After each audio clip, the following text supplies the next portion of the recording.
Hey guys, welcome back to my channel. You know the drill. It's Ria from Ellen Co, where I'm teaching you to create and curate your dream wardrobe and making a skort. Come along with me. Will it work out? Won't it? Let's find out together.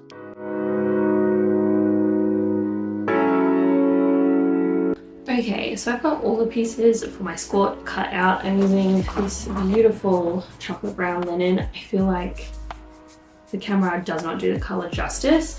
I have been wanting to make something in this sort of chocolate brown color for ages, and then it was on sale at Spotlight, so I was like, I'm getting that. And I actually had this leftover thread, this Gutterman thread, so I don't even have to buy thread, which is great.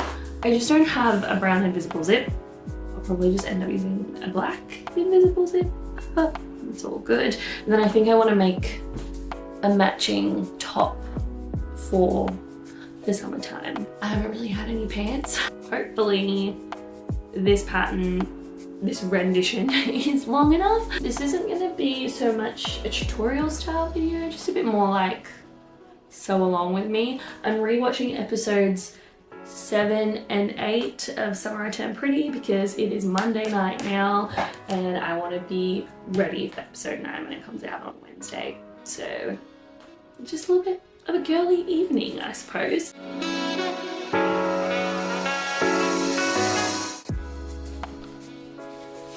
Okay, so I've got all of the pieces here.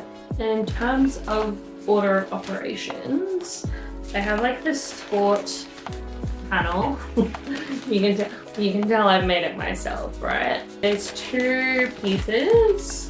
And basically I need to stitch them along this side, and I can leave this side because it's going to get caught, this side's going to get caught in the seam. So I'll probably do that first. And then the front skort, nothing needs to be done to that. It's just one piece for each side of the front. The back, on the other hand, I've cut 4 pieces of the back because I line the back because the linen's quite thin. You don't need to line the front because you've got the skort panel, right? Like that's going to be covering it, and the skort panel is double layered anyway. But I basically need to dart the back panel and then line. I probably will just flat line the back panel so they just become one piece.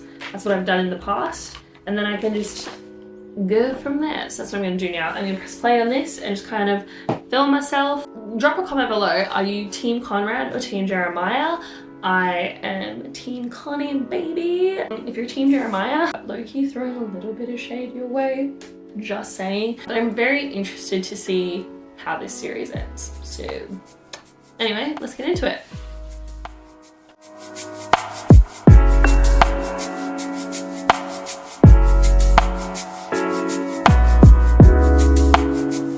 I think I made this with a 7-meter seam allowance, so we'll just give it a go. I need to take my slippers off.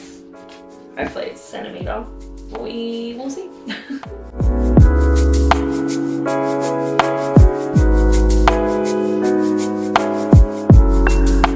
Okay, at this point I need to decide what side I want the skirt panel to be on. I usually opt for it to like be coming along here. So I've like stitched that part.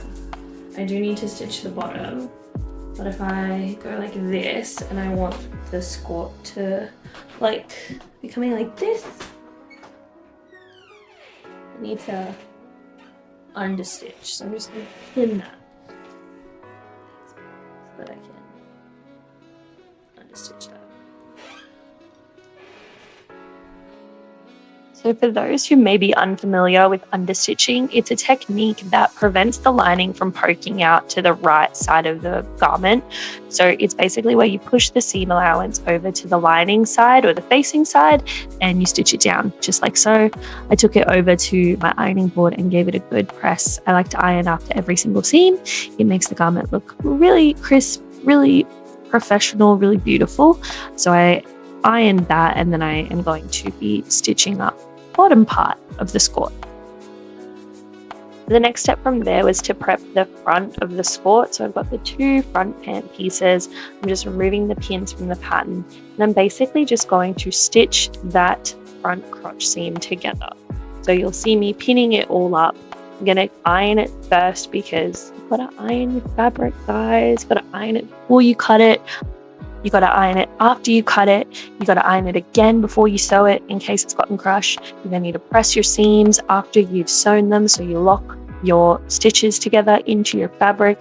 And you got to iron your garment before you wear it. There's a lot of ironing. So ask yourself, do you like ironing? And you'll know if you enjoy sewing.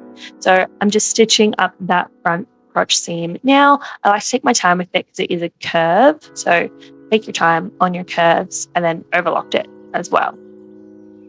So right now I'm tacking the skort panel to the front part of the shorts. So tacking or basting is basically like a long stitch to secure something in place. Sometimes you remove it, sometimes you leave it there. Just makes it a little bit more manageable to use the front part of the skort when we go to sew. So as you can see, it's all put together and I'm just making sure it's sitting nicely and flush.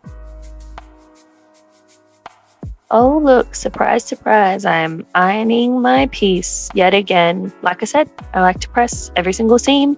Now I'm flat lining the back panel of the shorts. So flat lining is when you take 2 pieces of fabric and you basically merge them together to become one.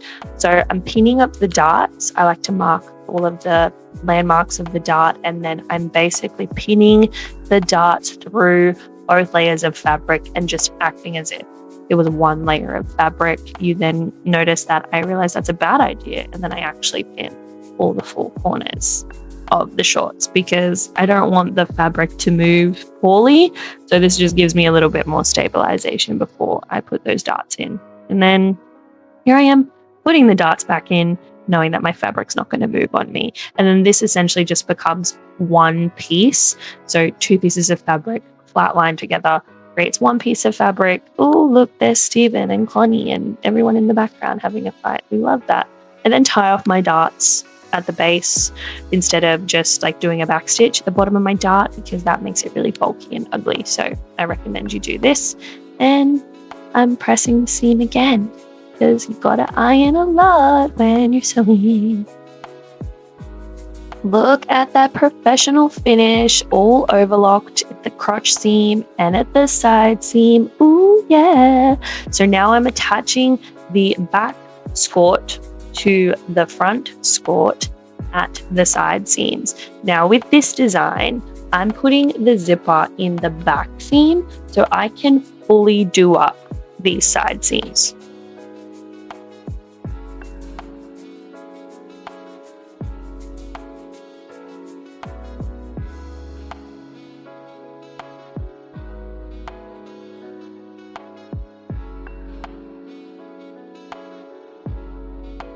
It's then time to sew the inseam. So I like to match those seams from the back and front seams together through the middle there with my pin, and then pin along my inseam from one direction to the other. And then I just take that over to my sewing machine when I'm done and I just run that seam up. Sometimes, like in this instance, it's literally just a straight seam. Other times I might have to pivot in the middle. Well, I did kind of have to pivot in the middle for this one. That's literally how I do my inseam. And then I took it over to the overlocker and ran it through on the overlocker as well. So again, it's got a really nice professional finish on all the inside seams because we want our garment to be as pretty on the inside as it is on the outside. Alrighty, this is where I got up to last night. So it's pretty much like all put together, minus the waistband. So I love this. Basically, I need to hem it. I'll probably do a rolled hem. So I want the hem to be in line with the end of the skort panel. That's what it looks like underneath. I'll show you the back.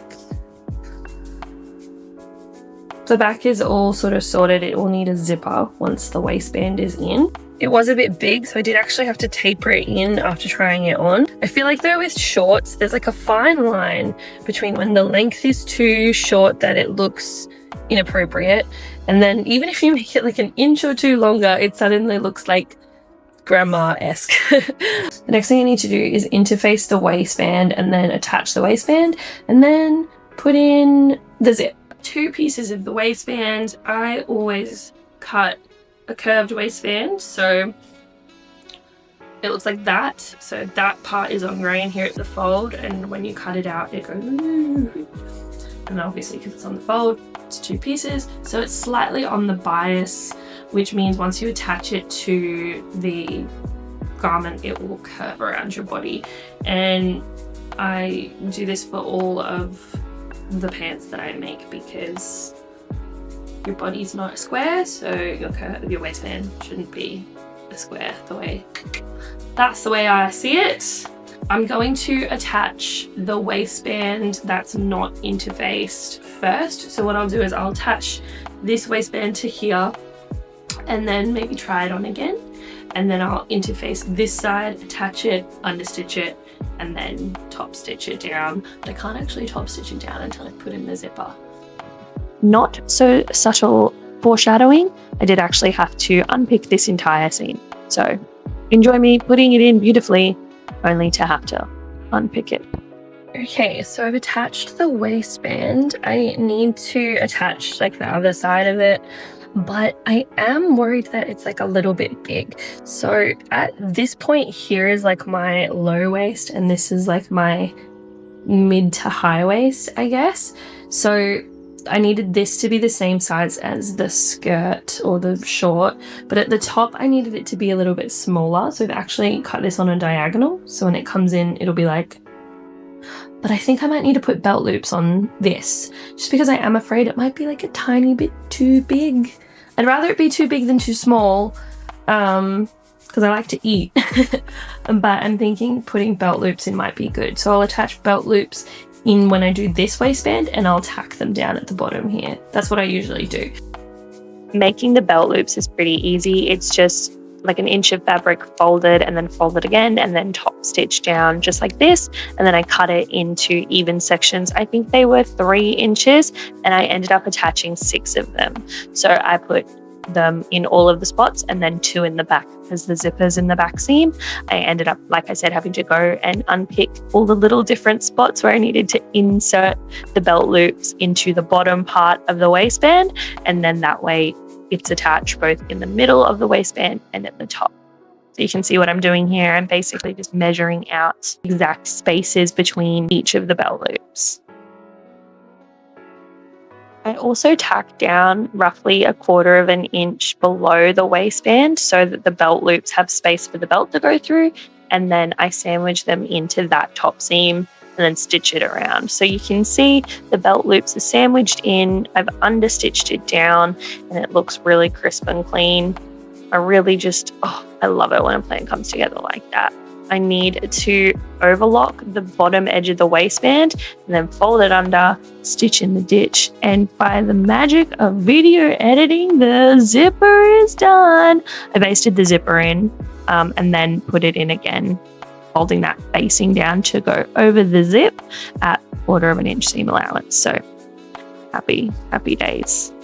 I love this when you like turn the zipper out after packing it down and like putting it in. It's just, look at that. So beautiful. I should have used a brown zipper, but you know, we're using what we have. We don't need to waste. I'm pretty sure this zipper was pulled out of a dress anyway, so it's like recycled. Reduce, reuse, recycle. I then did a cheeky rolled hem on the bottom. Rolled hems are great for sort of curved edges, which this Skort has because it's lower in the back than it is in the front.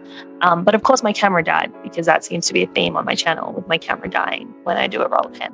But anyway, time for the reveal in 3, 2, 1.